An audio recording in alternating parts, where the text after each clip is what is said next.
All right, it's that time of week again. It's actually my favorite time of Friday, I gotta be honest with you. I enjoy this part as well. That's Yeah. because our good friend and movie critic Kevin Sampson of Picture Lock Show is back to tell us the most-see movies for this weekend, and maybe one or two that you just don't want to waste your time at. Yeah. We shall see. Good morning, Kevin. How are you, man? Good morning, guys. You're about to make me break character and cry. That was so nice. I Aw. appreciate this time of the week as well. Yeah, no, we mean it. We do literally talk off camera like, hey, I like Kevin. I can't wait to talk to him again. Yeah. She said the same thing. Yeah. I know. I gotta Sure. say this real quick. I told Kevin that I feel like the character in Hobbs and Shaw of Idris Elba, I feel like his character needed to be developed a little bit more. Listen to you. I did. I said it needed to be developed a little bit more when, and I'm not giving anything away, but there is a scene where they go to Samoa, and I felt like that was a little too lengthy. I thought that could have been shortened up a little bit more. And yes, the men could have been without their shirts. I feel like The Rock and Idris Elba kind of stole the show along with Vanessa Kirby, and then Jason Statham was in there. Okay, really Yeah. quickly, Kevin, rebuttal. Do you agree or disagree with her point? No, we had this conversation offline this week, and yeah, that's what I was saying last week. You know, when they went to Samoa, things kind of came to a halt. Yeah. Definitely, Idris could have been in there a whole lot more, but I think he was good as the villain. Yes. So yeah, I definitely agree with Julie's sentiments. There you Okay. go. See? Now I don't I'm even a need to Cub see it, movie but maybe critic. I will. I'm a Cub Yeah, movie critic. Most definitely. All right, so what guys, should we see this week? yeah, this weekend, the Peanut Butter Falcon is out, and I gotta say, when I saw this film, I took a deep breath and I said, finally, award season. You know, we're coming off of the summer, going into the fall, and so we're gonna start seeing films that are really great character stories, character dramas. And this film, it stars a young man named Zach who has Down syndrome, and he's in an elderly care facility home. But because he's so young, you know, he doesn't want to be there. The state has put him there because his family has passed. And so he winds up escaping, and he's kind of on the run in pursuit of a dream of becoming a professional wrestler. He meets Tyler, played by Shia LaBeouf, who is also on the run himself. And so it becomes, you know, this heartfelt drama as well as buddy comedy as they go down the Outer Banks of North Carolina. The thing that I really enjoyed about this, and I know that you guys had a conversation with the directors Michael Schwartz and Tyler Nielsen, I did as well, and they wrote this film after meeting Zach Gottsigan, who's the main character in this, at a camp for aspiring actors with disabilities.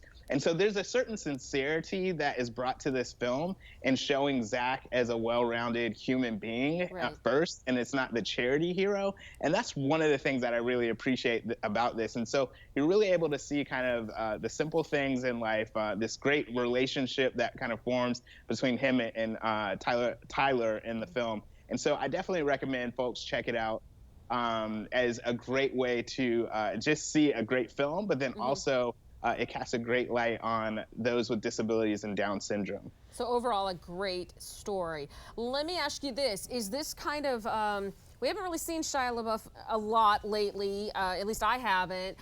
Is this kind of like a reprieve? Because the last time I heard anything from him, he was like making headlines for all the wrong reasons. Yeah, you are, so this film comes out now, and then in November, Honey Boy is coming out, which I saw at Sundance this year, one of my favorite films at Sundance.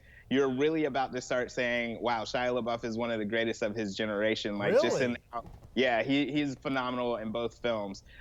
So yeah, definitely. I think the buzz around him is going to change this year. Good. I mean, I think there always is a sense of like, it takes a little bit of crazy to be that good at acting. Yeah. A lot of people in the past, and he's a little bit of crazy. Yeah, just a little.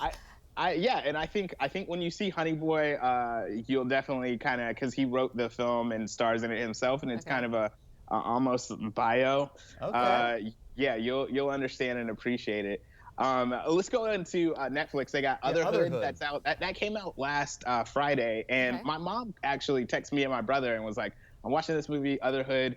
You guys need to watch it. I'm bawling my eyes out. Sorry, Mom. And talk to me afterwards. And basically, it's about three mothers whose sons have kind of gone off to the Big Apple. They're living their lives now as single professionals outside of college. They don't call Mom on Mother's Day. And so the group decides they're going to go up to New York and confront their sons. It stars Angela Bassett, Patricia Arquette, and Felicity Huffman. And basically, it explores the stage after motherhood, right? This otherhood, where you're no longer kind of wanted and needed as the mom, and like, what do you do with that? And so the women kind of go on a journey of self-discovery through the course of the film.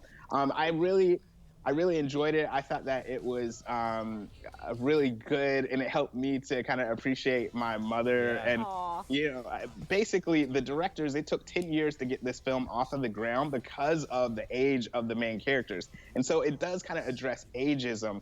They said specifically this is kind of for women 49 to 59, kind of a forgotten generation. Right. So I definitely recommend folks see this. It definitely will make you call your mom.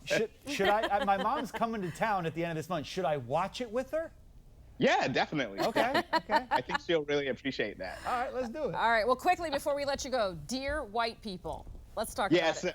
So Dear White People, Justin Simeon created the movie a while back. Netflix picked it up as a TV series. This season, season 3, it really kind of explores, what it takes to start a revolution.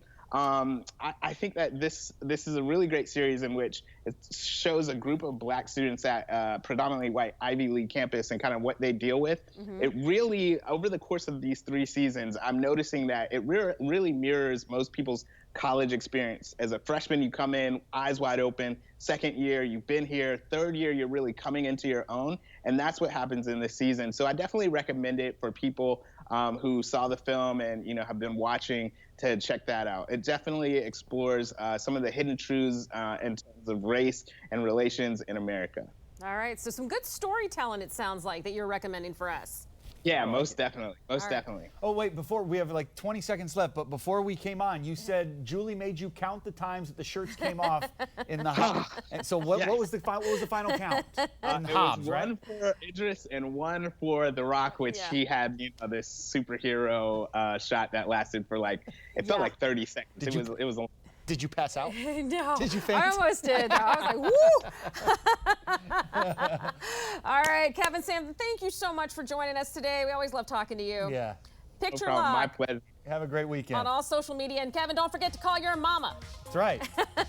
We'll be right back after the break. I'm going to call my mom in the commercial break.